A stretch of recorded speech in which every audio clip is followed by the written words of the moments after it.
Thursday, January 16th, 4 days until Donald Trump is sworn in as president, which means 4 days that Joe Biden is still left as president. And I want to spend some time in the next couple days on Joe Biden's legacy.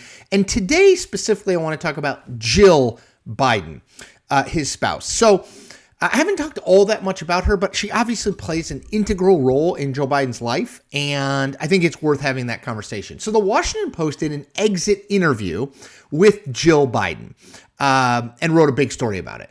And I just want to read a few quotes from her and then talk about her role. So she says of how her husband's career ended, she said, "Let's just say I was disappointed with how it unfolded."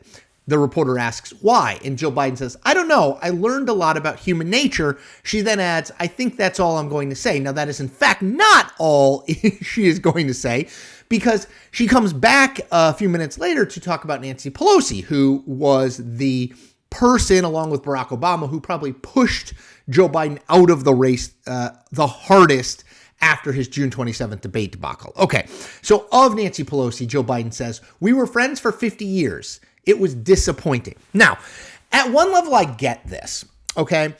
Joe Biden is a spouse first, and she has her spouse's back, right? She's not a political strategist first, so I understand that she's disappointed. At the same time, it seems to me that Jill Biden bears at least some, if not a significant chunk of the blame for what happened with her husband and Democrats in the 2024 election. Because quite clearly, from all of the reporting that we know about, Jill Biden was the driving force to get Joe Biden to run again, first of all, and then to fight the idea that he was too old and not physically and mentally capable of serving for another 4 years.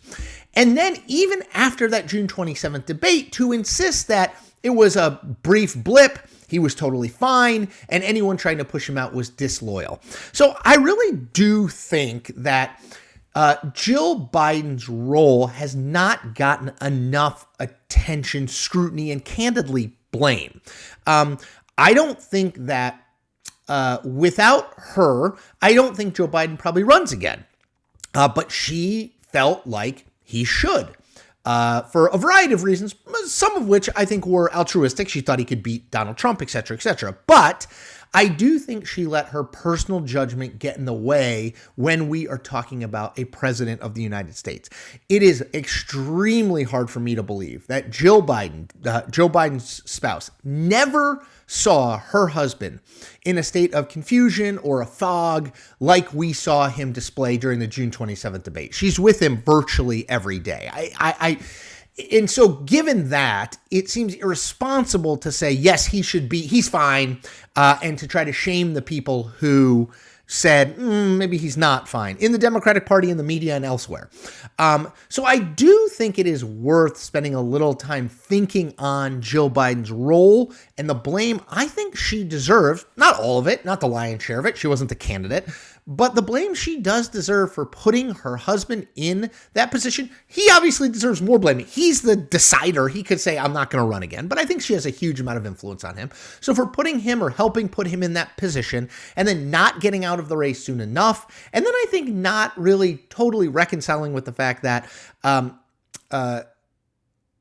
Kamala Harris need to be 1,000% behind her. So I do think it is worth reading the piece. I'll link to the piece below. I do think it's worth reading the piece. And I do think it speaks to the fact that we really haven't examined Jill Biden's role, in my mind, enough and sort of assessed the blame that I think she, at least in part, does deserve. All right, that's it for me. Everybody take care.